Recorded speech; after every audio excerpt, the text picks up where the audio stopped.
Olá galera, boa tarde. Estamos aqui para mais uma aula. Dessa vez a gente começando já conteúdo novo, conteúdo de rochas, né? Vamos falar sobre rochas ígneas. Mas lembrando sempre que qualquer dúvida que vocês tiverem ainda com relação à mineralogia e cristalografia, vocês mandem para uma mensagem para mim, para a gente poder resolver essa questão aí, tá?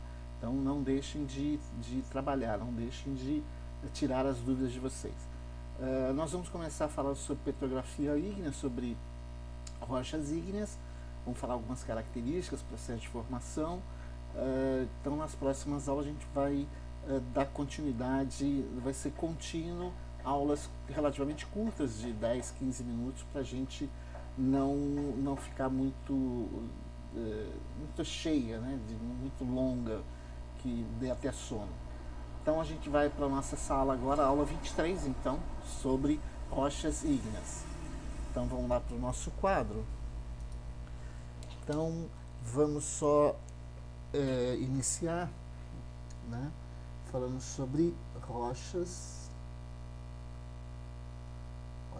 ígneas,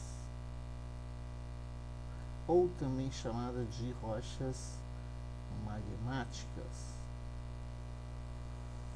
Rochas ígneas ou magmáticas, que são aquelas rochas resultantes da solidificação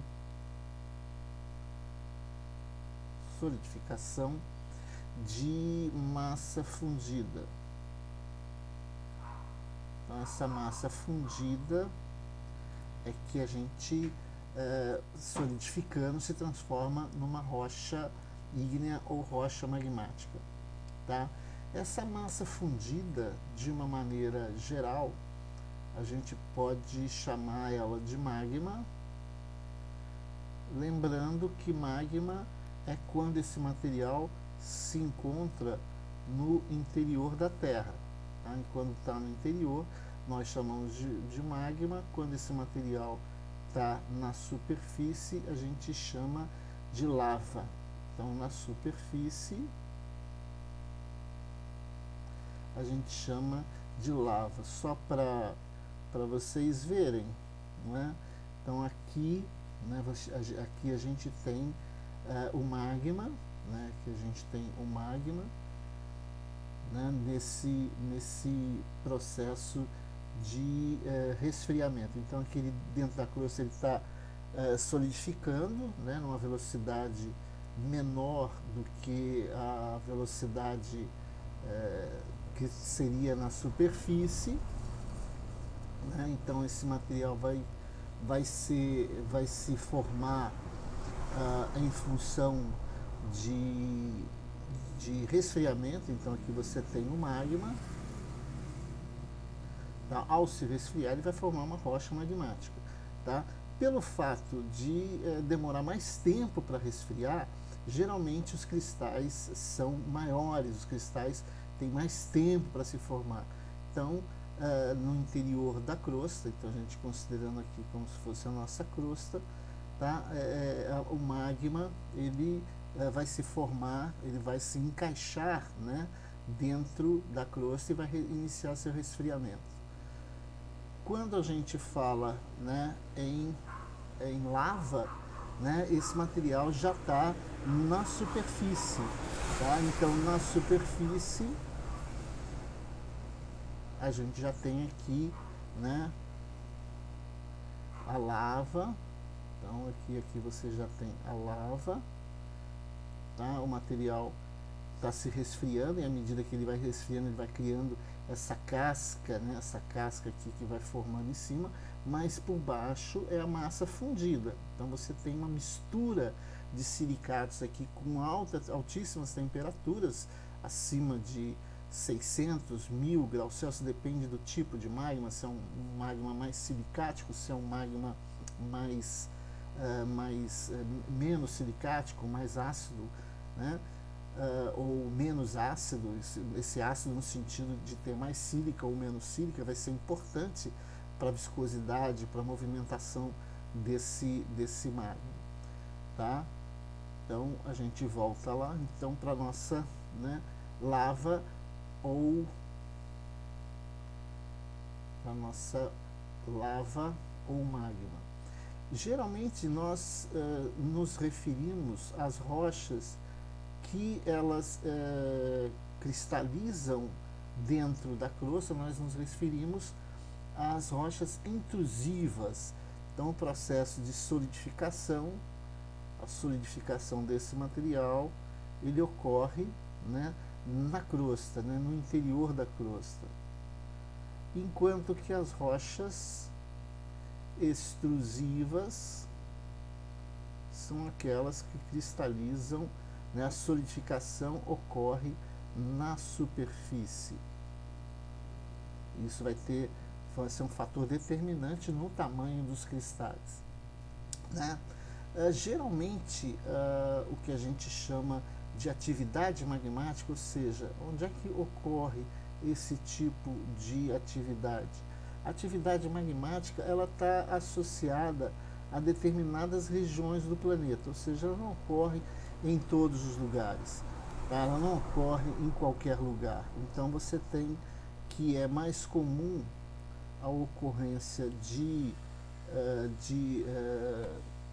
atividade magmática nessas áreas, por exemplo, nas cadeias mesoceânicas, ou seja, onde você tem, né, a abertura do oceano, né, com a movimentação, né, da crosta, né, da crosta oceânica.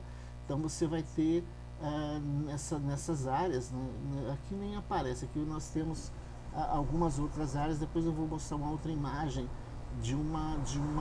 ou seja, quando a gente fala lá nas áreas que a gente chama de crosta oceânica, então essas zonas de espalhamento do oceano, de expansão do assoalho oceânico, então são essas regiões onde o magma ele naturalmente ele vai, né, sair aqui na superfície. Então essas áreas são áreas de ocorrência de atividade magmática.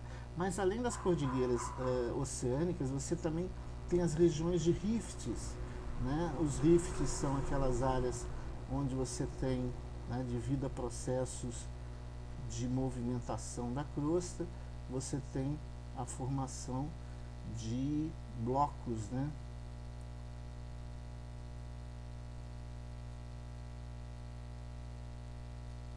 Tá? E nesses rifts você tem também a passagem, a ocorrência, não tem nenhum rift aqui, tá? Mas tem também nos arcos vulcânicos, então você tem nas áreas de vulcanismo, né? Nos arcos de ilhas, então aqui você teria um exemplo de vulcanismo em pontos quentes, por exemplo, nos chamados hotspots, tá? E também nas áreas de limites convergentes, né? Nas chamadas zonas de ducção, na medida em que você tem a litosfera oceânica ela entrando, né, dentro do manto, você vai ter a formação de plútons, e esses plútons magmáticos eles vão se instalando dentro da crosta aqui do mesmo jeito, né? Você vai ter a formação de plútons nessas áreas que vão alimentar vulcões, né? Ou seja, à medida que essa litosfera oceânica ela vai ganhando temperatura, ela vai aumentando a temperatura, ela vai entrando em estado de fusão, consequentemente você tem, né, a formação desse material, que por sua vez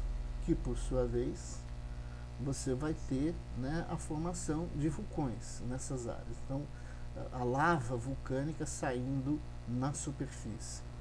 Então basicamente a gente tem, né, essas características, né, essas características das regiões de atividade magmática.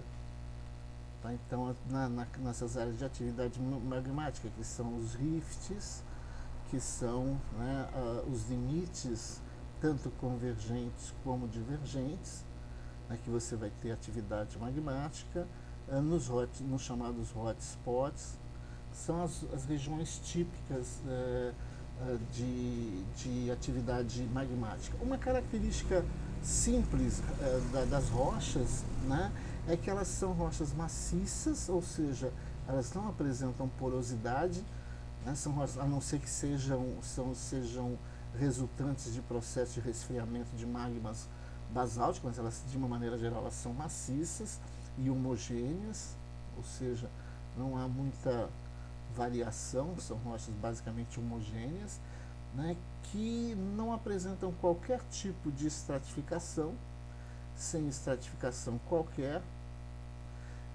e sem foliações ou foliações. Então essas são as características básicas das rochas ígneas ou magmáticas. Na próxima aula a gente começa falando sobre magma em si, beleza? Então até a próxima aula, grande abraço a todos.